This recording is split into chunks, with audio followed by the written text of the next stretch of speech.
আসসালামু আলাইকুম। আজকের ভিডিওতে আমরা আলোচনা করব ময়মনসিংহে যে কলেজগুলি রয়েছে তার মধ্যে কোন কলেজে কতগুলো সিট রয়েছে সেই আসন বিন্যাস নিয়ে আমরা আজকে আলোচনা করব।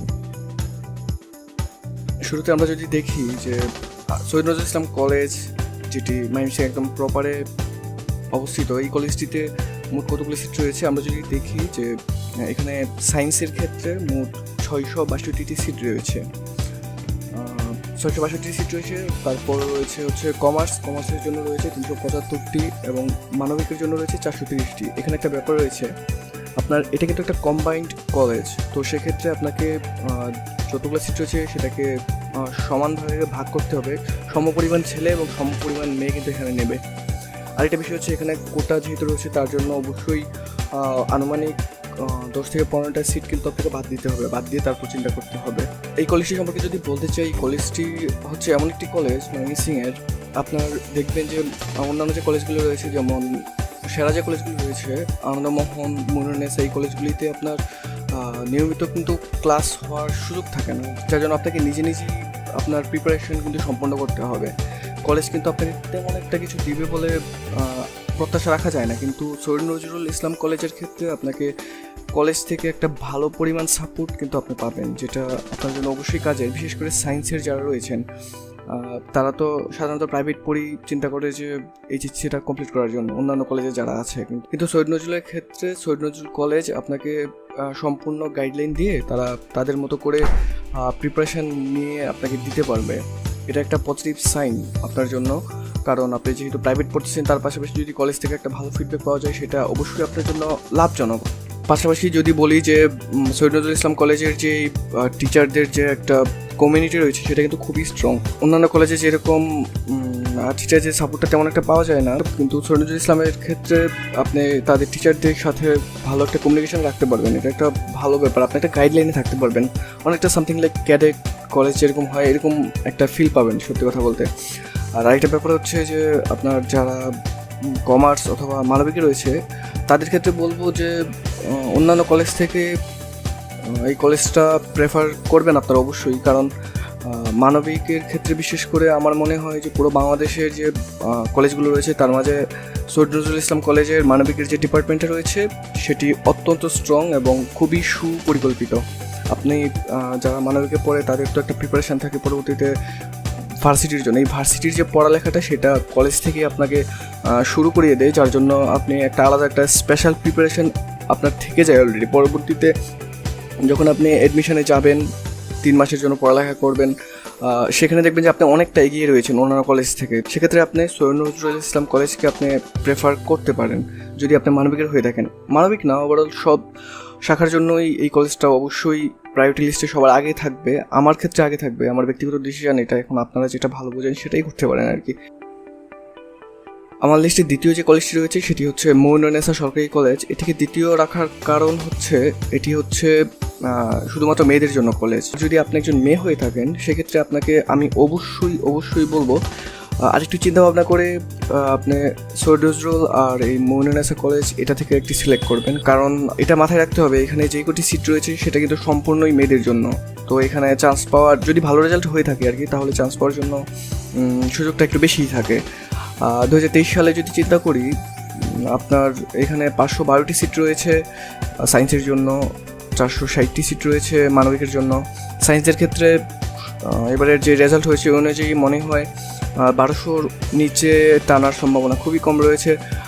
যদি 1200-র উপরে থাকে সেক্ষেত্রে সম্ভাবনাটা বেড়ে যায়। তবে একটা বিষয় আপনাকে লক্ষ্য রাখতে হবে, এই কলেজটায় আপনি যদি পড়েন আপনাকে কিন্তু এই বিষয়টা অবশ্যই মাথায় রাখতে হবে যে আপনি এখানে কলেজ থেকে খুব একটা সাপোর্ট আপনি আশা করতে পারবেন না, কারণ যেহেতু এটি একটি সরকারি কলেজ সেক্ষেত্রে অনেক অকেশান থাকে যেগুলিতে আপনার কলেজের বিভিন্ন প্রয়োজন পড়ে। সেক্ষেত্রে আপনার ওই অকেশনের জন্য স্পেশালি ধরেন সামনে আপনারাও যখন এসএসসি পরীক্ষা দেবেন বা বর্তমানে সামনে যারা দিবে তাদের জন্য কিন্তু সেন্টার হিসাবে কিন্তু মুনুরনেসা কলেজকে সিলেক্ট করা হয়েছে। আনন্দমোহনও সেম। তো ওদের ক্ষেত্রে এই যে অকেশনগুলো, ফার্স্ট ইয়ারের পরীক্ষা থাকে, অনার্সের পরীক্ষা থাকে, তারপরে বিভিন্ন চাকরির পরীক্ষা থাকে, এই বিষয়গুলির জন্য আসলে কলেজই বন্ধ থাকে লম্বা সময়।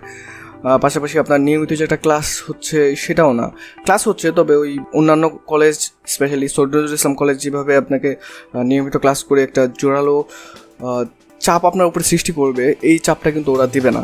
তো তো এই ক্ষেত্রে বিভিন্ন স্যারের কাছে আপনাকে প্রাইভেট পড়তে হবে, বিভিন্ন কোচিং সেন্টারের সাথে আপনাকে যুক্ত থাকতে হবে, কিন্তু কলেজ থেকে খুব একটা সাপোর্ট আপনি আশা করতে পারবেন না।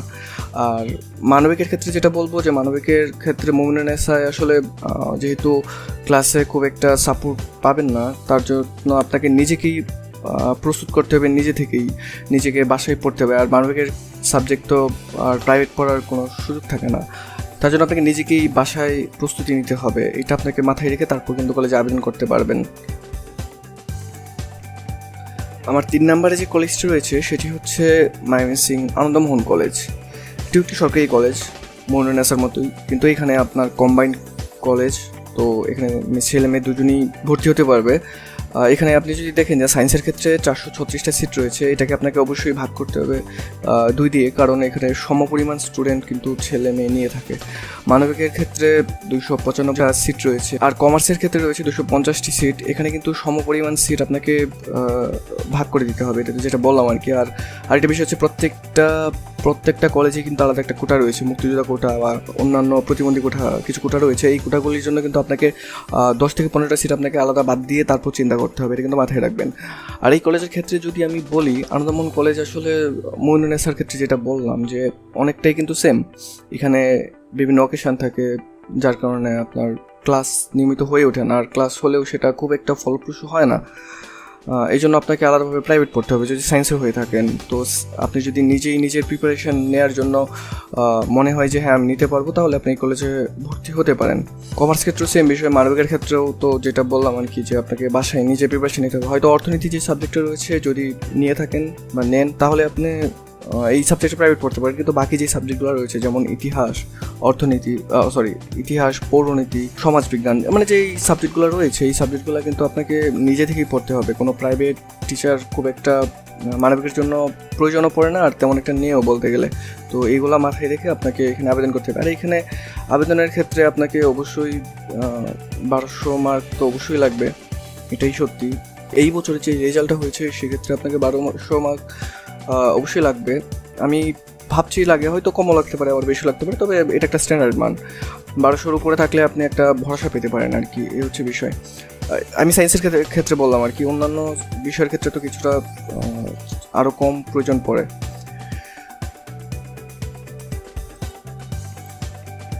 আমার 4 নম্বরে যেই কলেজটি রয়েছে সেটি হচ্ছে ময়মনসিংহ সরকারি কলেজ। আপনারা হয়তো অবাক হতে পারেন যে এই কলেজটি অনেকেই হয়তো খুব একটা জানেনও না, কিন্তু এই কলেজটি সম্পর্কে আমি বলছি এই কারণ এই কলেজটি আসলে গত কয়েক বছর যে পরিমাণ ইমপ্রুভ করেছে এটা সত্যি বলার মতোই।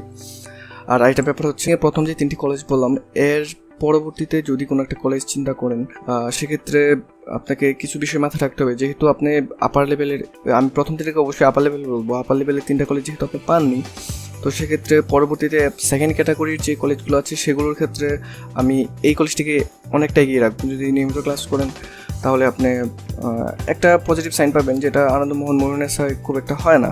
আরেকটা ব্যাপার হচ্ছে যে এখানে যারা টিচার রয়েছে, আমি যতটুকু জানি মোমিনুন্নেছা এবং আনন্দমোহনের যে সাবেক টিচাররা রয়েছেন তারা সেখানে পাঠদান করেন। তো সেক্ষেত্রে আপনি এই কলেজটাকে প্রেফার করতে পারেন। এখানে 340টা সিট রয়েছে সায়েন্সে, তারপর মানবিকে রয়েছে 290টা, কমার্সে রয়েছে 275টা সিট।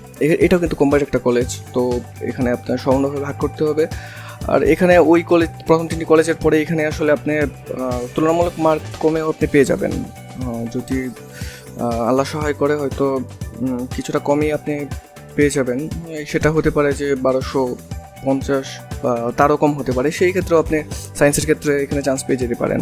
মানবিকের ক্ষেত্রে বা কমার্সের ক্ষেত্রে তো সেটা আরও কম, অবশ্যই জানেন। এই হচ্ছে বিষয়। আর আরেকটা বিষয় হচ্ছে যে এই কলেজে আপনি একটা যেই প্রবলেম ফেস করে, এই কলেজটা আসলে একটু দূরে। এখানে যেমন আনন্দমোহন, মোমিনুন্নেছা, তাছাড়া সৈয়দ নজরুল ইসলাম কলেজ পাশাপাশি, এটা কিন্তু তেমন একটা কাছে না, এটা কিন্তু তুলনামূলক একটু দূরে রয়েছে, যার জন্য আপনার কলেজটি আসলে এই দূরত্বের কারণে হয়তো একটু পিছিয়ে আছে। না হলে এই কলেজটি যদি একটু প্রপারে থাকতো তাহলে আমি নিশ্চিত ছিলাম যে অন্যান্য কলেজের মতো এটাও অনেকটা উপরে চলে আসতে পারতো।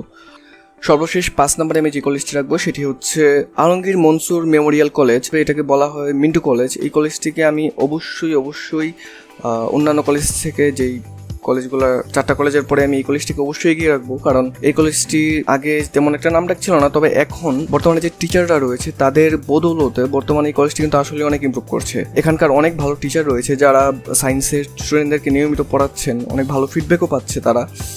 তো এই হিসাবে এখানে কিন্তু আপনি চাইলে ভর্তি হতে পারেন, কারণ এখানে আরেকটা ব্যাপার হচ্ছে যে নিয়মিত কিন্তু ক্লাস হয়, যেটা আপনার জন্য অবশ্যই ফলপ্রসূ হবে। আর আরেকটা ব্যাপার হচ্ছে যে এখানে যেহেতু 490টা সিট, অন্যান্য প্রথম 3টা কলেজ বা 4টা কলেজের পরে এখানে যখন আপনি আসবেন তুলনামূলক অনেক কম মার্কে কিন্তু এখানে আপনি চান্স পেয়ে যাবেন। আপনি চাইলে এটাই ভর্তি হতে পারেন। সায়েন্সের ক্ষেত্রে 490টি সিট রয়েছে, কম্বাইন্ড কলেজ যেহেতু সমান ভাগ হবে, মুক্তিযোদ্ধা কোটা বা অন্যান্য কোটার জন্য আপনাকে কিছু সিট ছেড়ে তারপর চিন্তা করতে হবে। তারপর মানবিকের জন্য রয়েছে 430টা সিট এবং কমার্সের জন্য রয়েছে 250টা সিট। তো আপনি চাইলে এটাই ভর্তি হতে পারেন। এই কলেজ থেকে আপনার ভার্সিটি বা অন্যান্য বিভিন্ন পজিশনে চান্স পায়। অন্যান্য যে কলেজগুলো রয়েছে, অ্যাডভান্স কলেজ রয়েছে, কমার্স কলেজ রয়েছে, তারপরে আরও অনেক কলেজ রয়েছে, এগুলোর থেকে আমি এটাকে প্রেফার করছি। আপনি, আমার ব্যক্তিগত অভিব্যক্তি হচ্ছে যে সেগুলোর থেকে আপনি এটাই ভর্তি হতে পারেন। একটা ভালো ফলপ্রসূ একটা রেজাল্ট আশা করি ওরা আপনাকে দিতে পারবে। এতক্ষণ যা বললাম সবটাই ছিল আমার ব্যক্তিগত অভিব্যক্তি। তো আপনারা যখন কলেজ সিলেকশন করবেন আরও কিছু জেনে চিন্তাভাবনা করে তারপর কিন্তু অবশ্যই সিলেক্ট করবেন। আমি আমার যে প্রায়োরিটি লিস্ট সেখানে আমার মতো করে সাজিয়েছি, তো সেটা অবশ্যই হতে পারে যে সঠিক, আবার অনেক সময় হতে পারে যে অনেকের অনেক ভিন্ন মত রয়েছে। এটা যেহেতু আমার ব্যক্তিগত অভিব্যক্তি, আপনি আমার এই লিস্টটাকে আপনি শুধুমাত্র একটা সাজেশন হিসেবে নিতে পারেন। পরবর্তীতে সিদ্ধান্ত নেওয়ার ক্ষেত্রে অবশ্যই আর একটু ভেবেচিন্তে সিদ্ধান্ত নেবেন। আর সবসময় চেষ্টা করবেন যারা সিনিয়র রয়েছে, যারা অলরেডি কলেজে ভর্তি রয়েছে, তাদের সাথে একটু যোগাযোগ করে তাদের থেকে একটা টিপস নিয়ে, বা যে এটা তো নিশ্চিত যে আপনি যেটা জানেন না তারা সেটা একটু হলেও বেশি জানে, তো তাদের একটু প্রায়োরিটি দিয়ে তাদের থেকে বিভিন্ন টিপস নিয়ে তারপর সিদ্ধান্ত নিন। আর আশা করছি একটা ভালো সিদ্ধান্ত নিতে পারবেন, আর সেই সাথে আপনার প্রত্যাশিত কলেজটি আপনি পেয়ে যাবেন, সেই দোয়াই করি। আজকের মতো এই পর্যন্তই। আশা করি পরবর্তী নতুন কোনো ভিডিওতে আবার দেখা হবে। আল্লাহ হাফেজ।